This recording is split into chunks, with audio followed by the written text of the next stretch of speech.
You know, they tell you that after 70, life is supposed to slow down, that the world starts to shrink, your best stories are all in the past tense, and your main job is to, well, get old.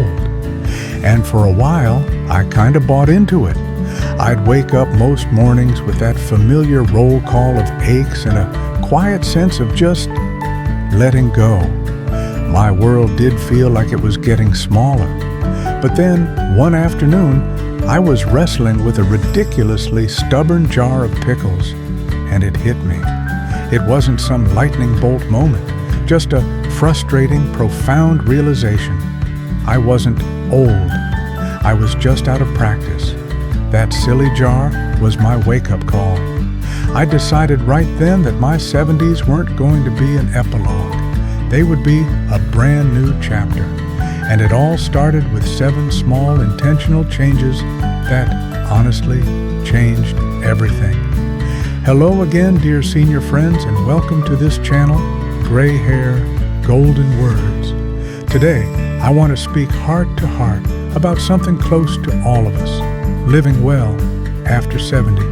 So, grab a cup of tea or coffee if you're a rebel like me, and let's talk about the 7 things I started doing after 70 that changed everything. Number 1, find joy in movement. First thing I did, I stopped exercising and started finding joy in just moving.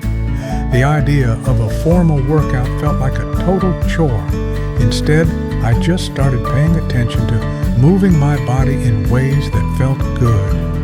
Sure, doctors often suggest at least 150 minutes of aerobic activity a week, but I quit counting minutes and started collecting moments.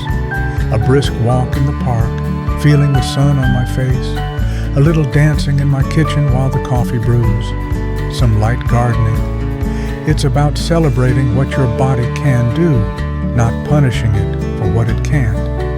That simple shift from I have to exercise to I get to move was revolutionary. Number 2, eat with purpose and pleasure.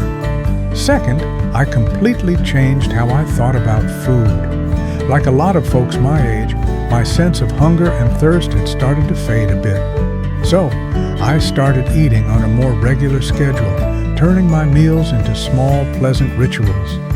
I focused on a balanced diet filled with colorful fruits, vegetables, lean proteins, and whole grains. This wasn't about restriction, it was about honoring my body. Each meal became a real choice to fuel myself with purpose and, yes, with gratitude. Number 3, feed your curiosity. The third change was to deliberately feed my curiosity. It's so easy to fall into our routines and just stop seeking out new information. But our brains are wired to learn our entire lives.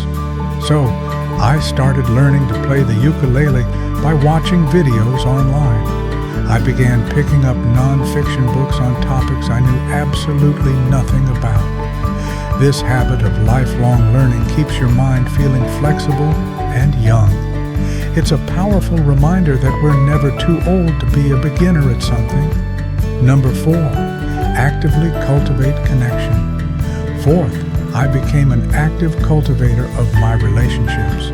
Loneliness can creep in so quietly, and social isolation is a genuine risk to both our mental and physical health. So, I started scheduling weekly calls with family and friends instead of just waiting by the phone. I even joined a local book club. Staying socially connected is proven to reduce loneliness and boost happiness, making it a cornerstone of aging well. Number 5, practice daily gratitude.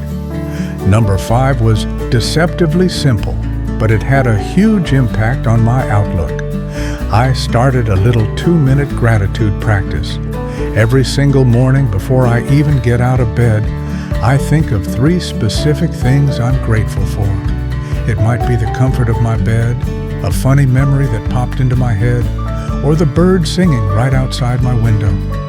This small act reframes my entire day, shifting my focus from what's missing to what's abundant. Research shows that practicing gratitude can improve sleep, reduce symptoms of depression, and even lower blood pressure. Tending to your emotional well-being is every bit as vital as your physical health. Number 6, become the CEO of your health. The sixth change was taking the reins of my own health. Instead of just being a passive patient, I decided to become my own best advocate. I gathered up all my medications and supplements and actually scheduled a meeting with my doctor just to review them, a practice experts strongly recommend to avoid the risks of taking multiple drugs, also known as polypharmacy. I started going to all my regular checkups and screenings without fail. Being an active participant in your own health decisions is an incredible act of self-respect. Number 7, make hydration a priority. And the seventh and final thing, I started drinking water all day long. I know it sounds almost too simple to be on this list, but our sense of thirst actually diminishes as we age, making dehydration a really common problem. I keep a water bottle with me at all times now. Staying properly hydrated has improved my energy levels, my focus, and even my skin. It's probably the simplest, most foundational habit for feeling good. Now, none of these habits was a magic bullet, but together, day by day, they created this powerful shift. That feeling of resignation is long gone, replaced by a sense of energy and purpose. My world didn't shrink after 70. In fact, it got bigger. My story isn't just in the past tense anymore. It's being written every single day, and it's never too early or too late to start. So, I've got a question for you. What is one small, intentional change you can make for your own well-being starting today? Share it in the comments below. Your journey could be the very inspiration someone else needs to see.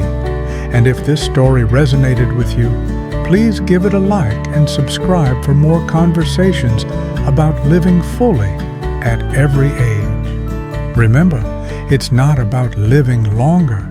It's about living well.